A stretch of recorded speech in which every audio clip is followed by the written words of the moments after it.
Bueno, muy buenos días. El día de hoy nos encontramos un trabajo de bioorgánica, más específicamente sobre el tema de la estereoquímica. Mi grupo de trabajo se encuentra conformado por Manuel Cuchillo, por Alejandro Villarreal y por mi persona, Eduard Jordán. A continuación voy a realizar una pequeña introducción sobre lo que es la estereoquímica. ¿Qué es la estereoquímica?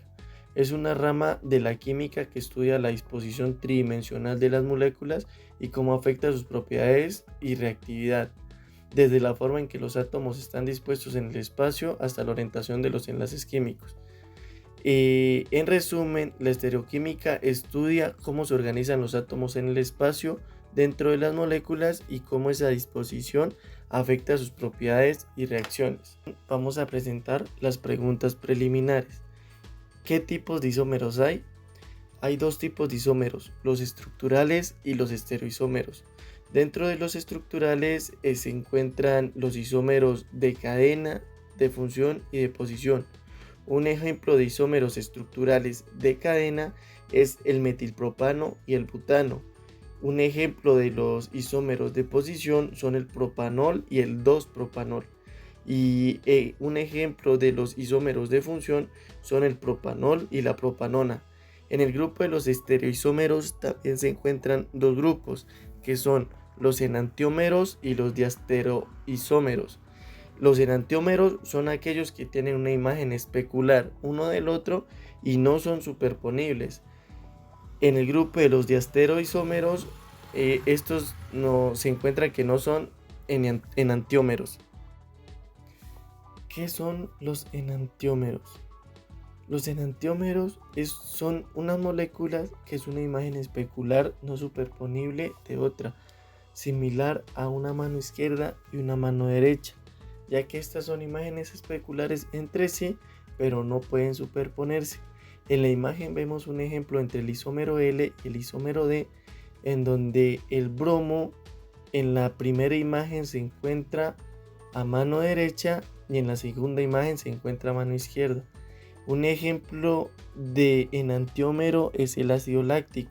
El R-ácido láctico y S-ácido láctico cumple con las condiciones para considerarse enantiómero.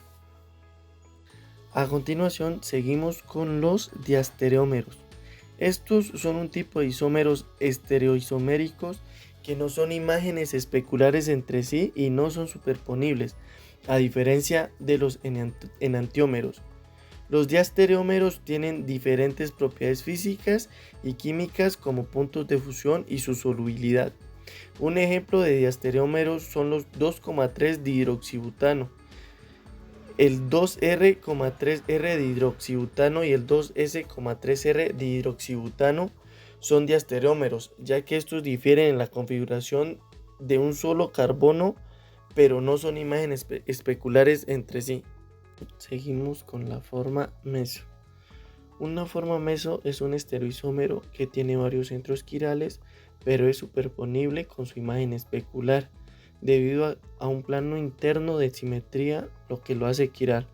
Un ejemplo clásico de la forma meso es el ácido tartárico, en donde este tiene dos centros quirales, pero la forma meso tiene un plano de simetría que hace que no sea ópticamente activa.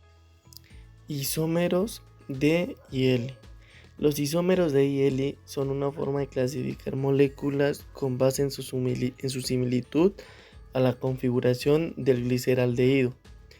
El grupo D tiene un grupo OH del carbono quiral más alejado del grupo funcional, está a la derecha. El L, el grupo H, está a la izquierda. Esta es un tipo de nomenclatura que se usa comúnmente en azúcares y aminoácidos, mas no indica la rotación de la luz polarizada, sino la relación estructural con el gliceraldehído. Con respecto a lo anterior, hay un ejemplo, el cual es el 1-bromo 2-cloroetano, el cual se encuentra representado en la estructura Fischer y de Cuñas, en la cual se nos facilita ver e identificar los centros quirales. Un ejemplo es en la imagen número 2, en donde el centro quiral se encuentra unido a 4 grupos sustituyentes. Vamos a presentar los hidrocarburos. El primer hidrocarburo, en este caso, es el alcano. Más específicamente tenemos la molécula de grano. Esta molécula se diferencia por tener dos átomos de carbono unidos a tres átomos de hidrógeno cada uno. Tenemos que este es un átomo saturado, puesto que tiene todos los máximos enlaces a la molécula de hidrógeno que puede tener, en este caso 3. Tenemos su hibridación CP3 con un solo enlace sigma, bueno, también todos son sigma porque son enlaces simples. Tienen una geometría tetraédrica, como podemos ver el tetraedro se forma aquí. Y tenemos que sus medidas a escala 1,10, o sea 1 centímetro por cada 10 picómetros, tenemos que es de 15,4 centímetros, que a escala real serían 153 picómetros. Los enlaces carbono-hidrógeno son un poco más pequeños, a escala real serían de 109 picómetros y a escala 1,10 serían 10,9 centímetros. También tenemos que la molécula tiene unos ángulos, en este caso las alineaciones que hay entre los ángulos del carbono a hidrógeno son de exactamente 111 grados. Tenemos que como tiene un solo enlace simple, puede moverse en la materia, entonces puede tener diferentes posiciones. En este caso, tanto puede ser eclipsada como alternada. En este caso, alternada porque los dos átomos se alternan entre sí. Muchas gracias. Vamos a hablar sobre el alqueno. El alqueno es un hidrocarburo que se encuentra compuesto por 2 átomos de carbono y 4 átomos de hidrógeno. Presenta una hibridación de tipo sp2, la cual vemos aquí en el doble enlace, en donde uno de ellos es sigma y el otro es de tipo pi. Acá se encuentra unido a los átomos de hidrógeno gracias a los enlaces simples o sencillos que se observan aquí.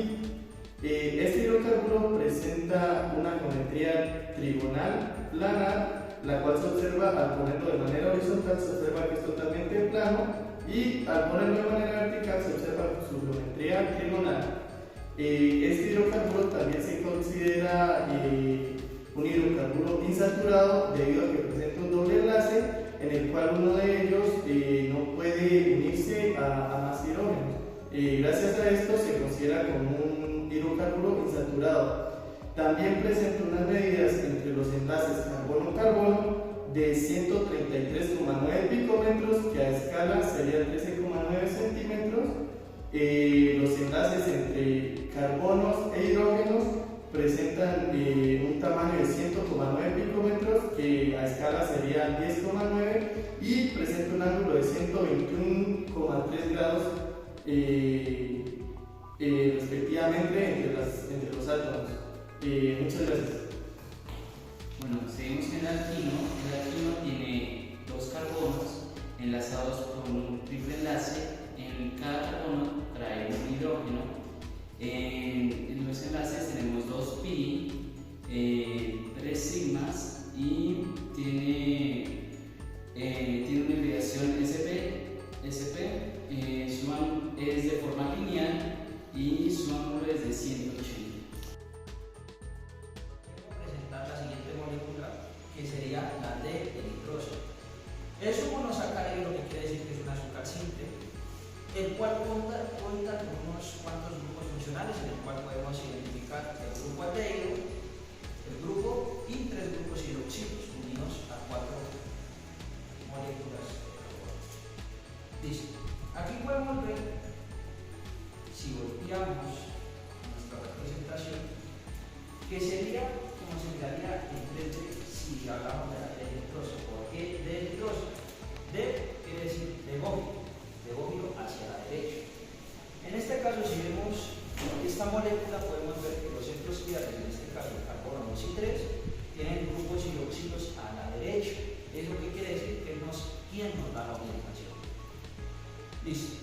Y si ponemos esta molécula frente a un espejo, podemos ver que tienen imágenes, tienen una orientación, tiene una imagen especular prácticamente. ¿Eso qué significa? Que existe conectividad, ya que existe la D alargada y la D-eritrosa y L-eritrosa. Listo. Tenemos que la molécula tiene una hibridación SP3, puesto que está conformada por enlaces simples sí aldehído, y esto puede tener una geometría tetraédrica con ángulos aproximadamente de 109.5 grados. En este caso yo escogí tener esta representación porque se me es más fácil poderles explicar tanto la disposición de derecha y podemos hablar de su centro pilar. Hablemos del centro pilar, en este caso el carbono número 3. Podemos ver que está unido a un hidroxilo, a un carbono con el grupo aldehído y a un carbono, a un metilo, pues con un grupo hidroxilo. ¿Por qué este grupo hidroxilo que está así no está como estos? Sí, porque este grupo hidroxilo no interviene en la orientación. Entonces, si de alguna u otra manera metiéramos esta molécula en un polarímetro, podríamos ver que la luz rotaría hacia la derecha. ¿Por qué? Por la estructura de su grupo hidroxilo. Ahora, lo importante que vendría siendo su forma y su estructura. Tenemos que, al tener un grupo hidroxilo en soluciones acuosas, puede formar estructuras cíclicas, ya que este grupo aldehído puede intervenir en estos grupos hidroxilos. Tenemos, por último, y no menos interesante, la reactividad de esta molécula. Tenemos que su reactividad, al tener el grupo aldehído, podemos ver que ella puede reducirse en reacciones de óxido-reducción, volviéndose ácido a la oxidación. Muchas gracias. A continuación vamos a presentar la L-alanina. La L-alanina pertenece al grupo de los aminoácidos. Esto se debe a la jerarquía que presentan los 4 grupos sustituyentes que rodean nuestro centro chiral, en donde de mayor jerarquía es nuestro grupo carboxilo, luego nuestro grupo amino, luego el grupo metilo y por último el enlace sencillo que sea entre el hidrógeno y el carbono. Al haber un centro chiral en la molécula de la L-alanina, nos indica que hay una imagen especular, la cual se puede evidenciar al poner la molécula enfrente de un espejo y sus imágenes no se van a sobreponer. También nos damos cuenta que la L-alanina se encuentra en modo su interior, lo que nos indica que está en modo neutro. ¿Por qué? Porque la L-alanina tiene cargas positivas y negativas, lo que la hace estar en modo neutro. La L-alanina también es de suma importancia para los seres vivos, ya que en los organismos forman cadenas secuenciales de aminoácidos que facilitan la interacción entre las moléculas de esta, lo que es la diferencia de la D-alanina, que no es de tanta relevancia a la hora de la formación de proteínas o de la interacción entre sus moléculas. Muchas gracias. Tenemos un ácido leógiro y un estrógeno. En el caso del ácido leógiro tenemos un L-alanina. Es un compuesto que desvía el plano hacia la luz polarizada de forma izquierda. Esto se debe a su estructura molecular, que es asimétrica. Se mide con polímetro y siempre va a dar negativo. En cambio, la estrógira es todo lo contrario, da positivo y gira hacia la derecha. Muchas gracias. Como conclusión, se analiza que las moléculas en su configuración tridimensional nos permite apreciar cómo su estructura influye en las propiedades y comportamientos químicos. Esta comprensión es esencial para abordar los desafíos que se presentan en cuanto a síntesis de compuestos, ya que éstas nos proporciona información detallada sobre cómo interactúan las moléculas en un entorno específico.